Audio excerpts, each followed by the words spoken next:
मैं सरस्वती शुक्ला आज आप लोग को न्यूटन की गति संबंधी नियम के बारे में पढ़ाने वाली हूँ। न्यूटन के 3 नियम हैं। पहला नियम गति संबंधी नियम, पहला नियम, दूसरा नियम और तीसरा नियम। एक एक करके हम न्यूटन की गति संबंधी नियम को जानेंगे। पहला नियम है, यदि किसी पिंड पर कोई बाह्य असंतुलित बल कार्यरत नहीं होता तो उसकी विरामावस्था अथवा सरल रेखा में एक समान गति में सातत्य रहता है। इसका मतलब क्या होता है?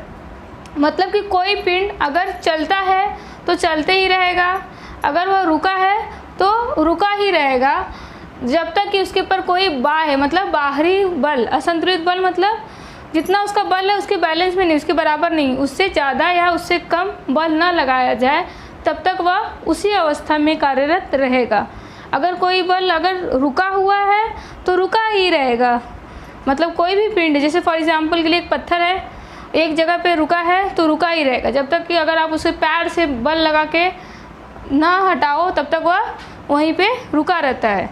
उसका मतलब क्या होता है? वो पिंड स्थिर अवस्था में था, हमने क्या किया, उसके ऊपर बाह्य असंतुलित बल लगाया, और बाह्य असंतुलित बल लगाने की वजह से क्या हुआ, वह पत्थर की जो गति है उसमें परिवर्तन आया। सो उसे हम न्यूटन की गति संबंधी पहला नियम कहते हैं। और उदाहरण के लिए मैंने लिया है रुकी हुई रेलगाड़ी अचानक चलने पर। समझ लो रेलगाड़ी जो ट्रेन होती है रुकी हुई है, और अगर कोई पैसेंजर जैसे हम बैठे हैं उसमें, तो हम रुके हुए पोजीशन पे मतलब स्थिर अवस्था में है, और अगर अचानक में ट्रेन चालू हो गई तो क्या होता है, ट्रेन चालू होने के कारण हम क्या आते हैं, पीछे की डायरेक्शन में जाते हैं ना, ये तो आगे की तरफ से धक्का जैसा लगता है हमको। तो मतलब इसका क्या है कि जो हम स्थिर अवस्था में थे, ट्रेन ने जो बल लगाया उसके कारण क्या हुआ, हमारा जो अवस्था है वह परिवर्तन आ गया। सो ये एक उदाहरण है। एक और उदाहरण मैं आपको देती हूँ। इसे एग्जाम्पल के लिए मैं आपको बताती हूँ, जैसे कि पेड़ पे फल लगे हुए हैं और जब तक वह उसी पोजीशन पे रहेंगे, मतलब वो स्थिर अवस्था में ही रहेंगे जब तक कि उसके ऊपर कोई बाह्य असंतुलित बल ना लगाया जाए। जब हम पेड़ को हिलाते हैं या उसकी टहनी को हिलाते हैं, मतलब उसके ऊपर बल प्रयुक्त करते हैं जो कि बाहरी बल होता है, तो उसके कारण क्या होता है, वह फल नीचे गिरते हैं, मतलब वो रेस्ट पोजीशन पे रहते हैं, और बाह्य असंतुलित बल लगाने पे क्या होते हैं, वह गिरने लगते हैं। समझ में आया? ठीक इसी प्रकार अगर कोई गेंद है गतिशील अवस्था में, मतलब कि उसमें गति है, मतलब वो चल रहा है, तो अगर वो जब तक चलते रहेगा और उसी गति में चलता रहेगा जब तक कि आप उसे रोकने के लिए अपना हाथ आगे ना लगाओ, तब तक वो क्या करेगा, वो गति से चलता ही रहेगा, उसकी गति में परिवर्तन नहीं आएगा। समझ में आ रहा है? इस तरीके से हमने न्यूटन की गति संबंधी पहला नियम जाना। इसे जड़त्व का नियम भी कहते हैं। ओके, नेक्स्ट हम लोग जानेंगे न्यूटन की गति संबंधी दूसरा नियम क्या है। तो दूसरा नियम है, संवेग परिवर्तन की दर प्रयुक्त बल के समानुपाती होते हैं। संवेग, सबसे पहले हमें पता होना चाहिए संवेग होता क्या है। संवेग मतलब होता है संवेग, वेग मतलब आपको समझ में आ गया, वेग आपने जाना था पिछले वीडियो में। संवेग क्या होता है? संवेग क्या होता है? द्रव्यमान और वेग का गुणनफल होता है। किसका? द्रव्यमान गुणे वेग। मतलब किसी पिंड का द्रव्यमान, जैसे फॉर एग्जांपल एक बॉल का ले रही हूँ मैं, बॉल का द्रव्यमान है मान लो m है, या तो 5 किलो 10 किलो, समझ लो इसका द्रव्यमान क्या है, जिसे हम m से दर्शाते हैं, m है, और उसका वेग है क्या है, समझ लो मान लो स्टार्टिंग में u था, बाद में क्या हो गया, v हो गया। ठीक है। सो इसका संवेग अगर ज्ञात करना हो तो कैसे करेंगे, क्या होगा, द्रव्यमान गुणे वेग। द्रव्यमान कितना है, m है, वेग कितना होगा, v माइनस यू बोल सकते हैं, राइट। वेग में परिवर्तन या तो वेग v हो गया, एक वेग हो गया, स्टार्टिंग का वेग और अंतिम वेग अलग होता है। जैसे देखो प्रारंभ में इसका संवेग कितना था, m इंटू यू, द्रव्यमान गुणे वेग, तो इसका प्रारंभिक संवेग था mu, मतलब मास जो द्रव्यमान है इसका बॉल का, वस्तु का, u क्या है, उसका प्रारंभिक वेग है। और ठीक इसी प्रकार ये जो है क्या है, किसी भी पिंड का अंतिम संवेग है। समझ में आ गया संवेग होता क्या है। और इसमें क्या दिया गया है, संवेग परिवर्तन की दर प्रयुक्त बल के समानुपाती होता है। ओके, मतलब क्या होता है, जैसे देखो इसमें संवेग शुरुआत में कितना था mu है, अंत में कितना हुआ mv हुआ, मतलब संवेग में परिवर्तन आया। मान लो संवेग में परिवर्तन टाइम t के अनुसार आया, राइट। सो टाइम t के अनुसार जो परिवर्तन आता है, तो कितना परिवर्तन आया आप कैसे जानोगे, जो वेग में परिवर्तन कैसे आया उसकी अंतिम वेग माइनस प्रारंभिक वेग करोगे। दर मतलब मैंने आपको बताया था हमेशा क्या होता है, नीचे t होता है, ठीक है।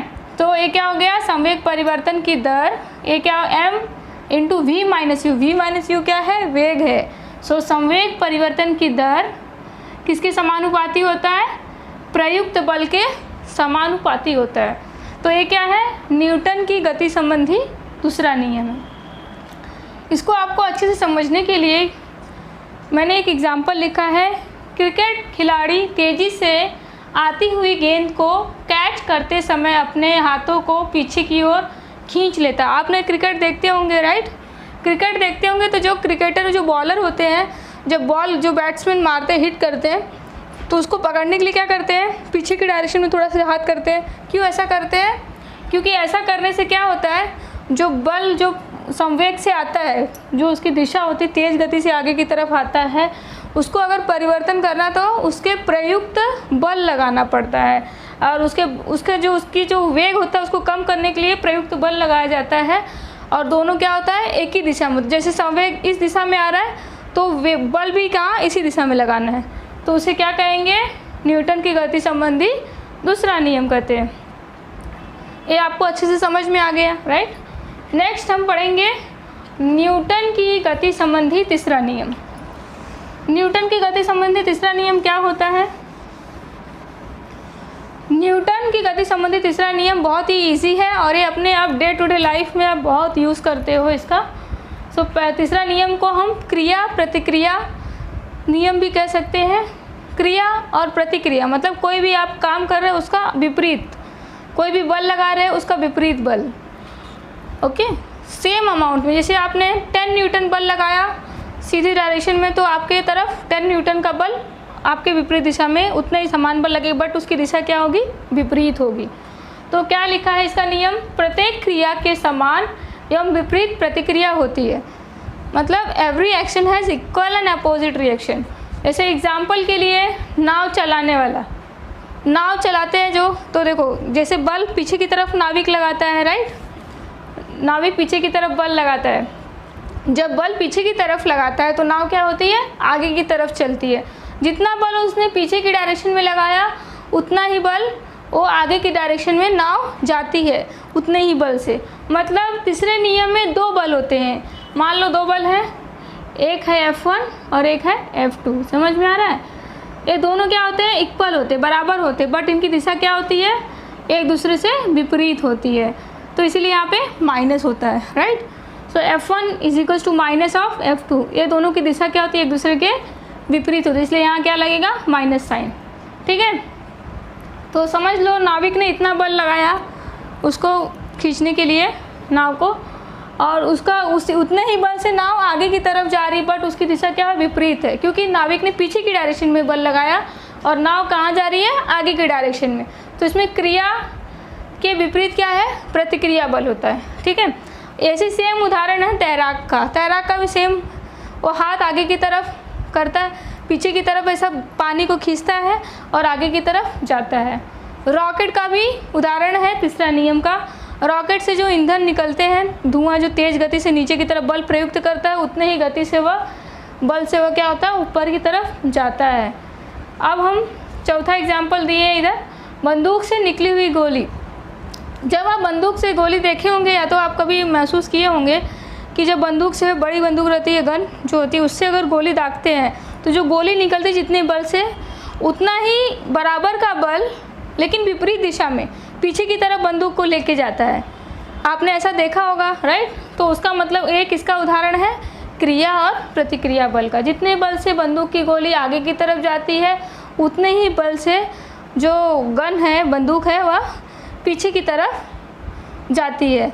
मतलब दोनों का बल समान है, बट क्या हो रहा है, जो दिशा है वह विपरीत हो जा रही है। सो इसे क्या कहेंगे, क्रिया और प्रतिक्रिया। समझ में आया आप लोग को?